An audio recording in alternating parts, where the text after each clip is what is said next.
And tonight, city leaders approved the potential sale of the Headid Little League baseball field complex to Knife River.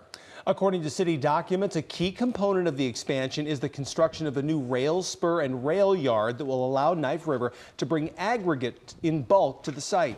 Knife River, which provides construction materials and contracting services, would buy land in the area, and that includes the baseball complex.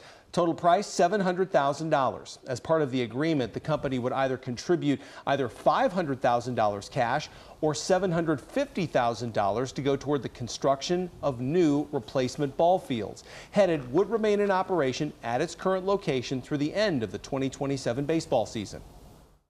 So hopefully we'll get this done and they'll have a new complex and we'll keep the industrial use down in an industrial area and everybody will be a winner because of it.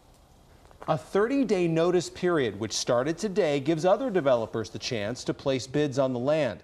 A public hearing is scheduled for December 15th to review all of the submitted proposals.